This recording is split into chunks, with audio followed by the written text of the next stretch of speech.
Bes, ayan ako ng tipaklong. Girl, ikaw lang pala yan. Kala ko na kung sino na. Nakakagulat ka naman. Bes, alam mo ba? Kami nga ni Marvin. Marvin? Boyfriend mo si Marvin? Eh, boyfriend ko yun eh. Ano? Boyfriend mo rin si Marvin? Ay, mali. Ay, Bes? Sino palang Marvin yung tinutukoy mo? Oo. Anong sinong Marvin? Hindi mo ba naaalala yung lagi kong kinikwento sa'yo? Si Marvin Valencio. Valencio? Oo. Valencio. Oo. Si Marvin Valencio pala. Sorry. Akala ko kasi si Marvin Avis. Huli ka! Ha? Ano? Bakit? So, bakit mo nasabing may boyfriend ka na? So, ibig sabihin, may boyfriend ka na nga talaga? Sino yan? Ha? Anong pinagsasabi mo? Umamin ka na. Huling-huli ka na sa akto, oh. Ano? May boyfriend ka na? Okay, fine. Eto na. Sasalita na. Wow. Oo. May boyfriend na ako ngayon. And actually, bago pa lang naman. Kasi kahapon ko lang siya sinagot. Di ba inamin mo rin? Pero, as in, kung saka ako nagka-boyfriend, saka ka naman nagka-boyfriend na rin. Wow! Mag-best friend nga talaga tayo, girl. Ang saya. May boyfriend na tayong pareho. Pero kahit ganon, kahit may boyfriend na tayong pareho, sana hindi ka pa rin magbabago sa akin, ha? Oo naman. Ano ka ba? Walang magbabago dun, no?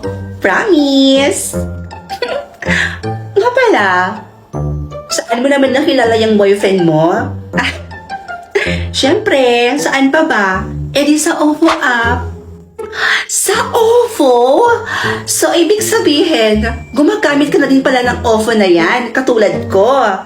Oo. Simula kasi nung nirecommend mo sa akin yung OVO app na yan, Besh, eh ayun, talagang ginamit ko na talaga siya ng tuluyan. Especially kapag bored ako, Besh. Talagang nakababad lang talaga ako dyan sa OVO. Wow naman! Nakakakilig naman yung love story nyo. Sa OVO pa talaga kayo nagkakilala. Diba? Ano sabi ko sa'yo noon? Diba sabi ko gumamit ka na ng OVO? Kasi dyan sa OVO na yan, sobrang ang saya-sayang gamitin yan. Kasi bukod sa maraming cute at magaganda dyan sa OVO, ay ganun din ang karami ng mga gwapo dyan sa OVO app na yan. Kaya ka siguro kaagad-agad nagka-boyfriend dyan. Kasi mahilig ka sa gwapo, di ba? Ay, naku, imposible. Imposibleng hindi ka nakabingwit ng gwapo dyan sa OVO app na yan. Very well said. Thank you, Besa. Thank you sa pag-recommend sa akin ng app na yun. You're welcome, Beshi ko.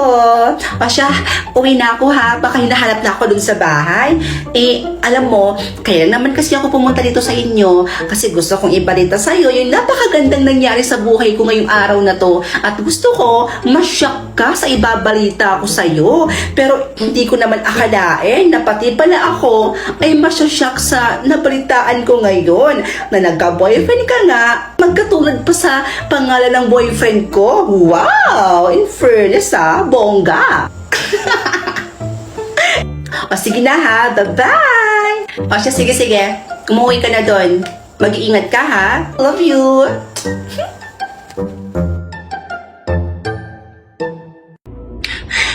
Nakakainis? Hay naku te, imbis na ma-stress ka dyan, isukat mo na lang kaya to. Ang ganda kaya nito. Sigurado ka bang kakasya sa akin yan? Eh bukas na yung kasal ko.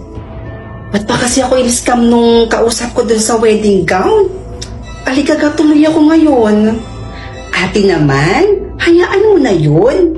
At least ngayon, nakagawa tayo ng paraan. Ito na yun, no? O, tingnan mo kaya tong gown na to. Ang ganda kaya. Patingin nga. Wow! Maganda naman siya. Teka, kanino ba to? Baka pag sinuot ko to sa kasal ko, mas lalo kami maghiwalay ni Hector, ah. Hiniram ko lang yan sa best friend ko. Sinuot pa daw yan ng nanay niya nung kinasal siya. Pero naitago naman daw nila ng maayos yan. Kaya tignan mo, oh. Parang bago lang, di ba? Ang ganda pa rin. Oh, ano ate? Let's go? Oh, wait lang. Kuhaan na muna kita ng tubig, ha? Diyan ka lang. Kim, kinakabahan ako. Ano? Kinakabahan? Bakit naman? Ipon ko ba kung bakit eh? Sus! O siya, sige, wait lang. Kukuha lang ako ng tubig doon.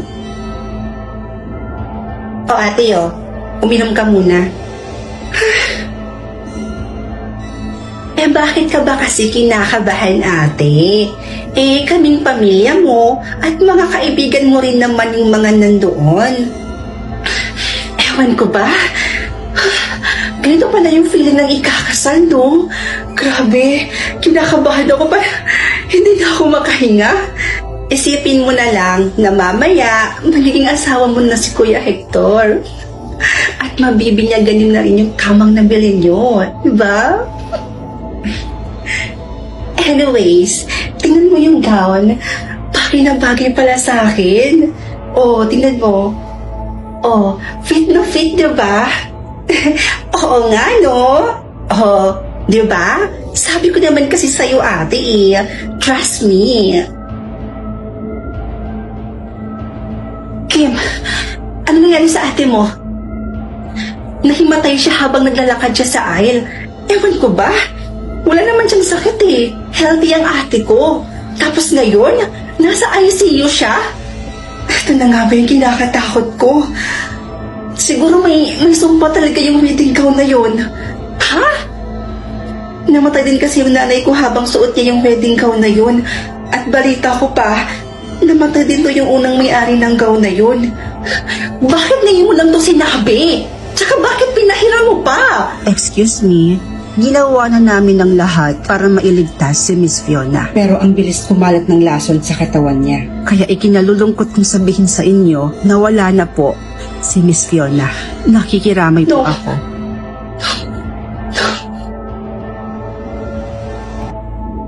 Ngayon, lumanda ka sa akin dahil susunugin na kita. Anak, tama ba yung narinig ko? Pwede mo pang isuot yan. Opo, itay. Dahil may sumpa ang gown na to. Naalala niyo pa po ba nung kinasal kayo ni inay na habang suot-suot niya ang gown na to, nahimatay siya at namatay din sa araw na yon? Katulad nung may-ari ng gown na to, di ba namatay din po siya habang suot ang gown na to? May sumpa ang gown na to, itay. Kaya dapat dito, sunugin. Nak, totoong may sumpa ang gown na isinuot ng nanay mo. Pero yung gown na hawak-hawak mo ngayon, hindi yan ang gown na isinuot ng nanay mo. Dahil ang gown na yon, matagal na namin sinunog. Po? So bakit namatay si Ate Fiona? Planado ba ang lahat? May kinalaman kaya si Kim dito?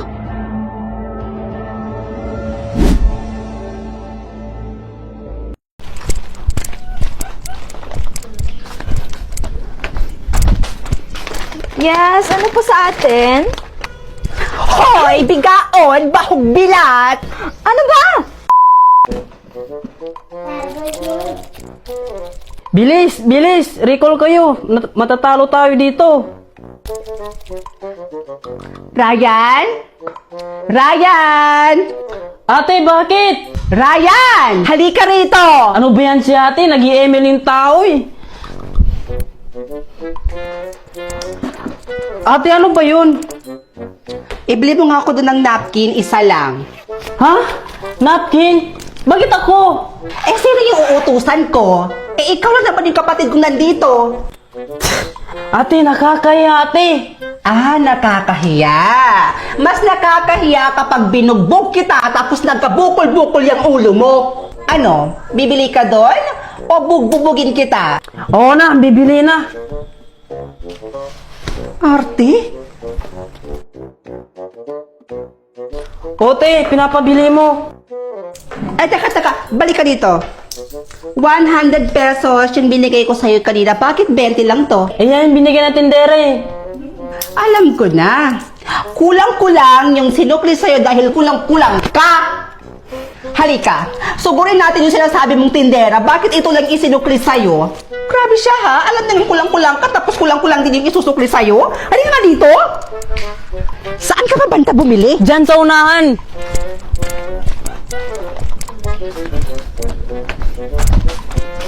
Yes, ano po sa atin? Hoy, bigaon, bahog bilat! Ano ba? Bumili siya dito ng napkin, tapos 20 pesos lang yung isinukli mo dun sa 100. Porket kulang-kulang at may krung-krung tong kapatid ko, gaganyan-ganyan yun na. Ay nako, alam ko talaga yung mga modus nyo eh. Yung mga taong ganyan, yung mga taong hindi marunong lumaban ng patas. Kapag alam yung kulang-kulang yung taong bibili doon sa store ninyo, dadayain nyo. Kasi alam nyo na kulang-kulang at may pagkakrong-krong yung taong bibili dito sa inyo. 100 pesos yung pera ng kapatid ko, tapos ito lang isinikli mo 20 pesos. Bakit? Saan ba yan bumili? Dito ba yan bumili? Saan ka ba bumili? Sa unahan pa. Ay, lintimang ka, uy. Di mo sinabi. Kakahiya ka talaga. Balik ka dito. Saan ba yun? Sandali! Bakit? Bumalik kayo dito. Ano ba yun? Ah! Pulutin mo yan! Kasi? Kahiya ka?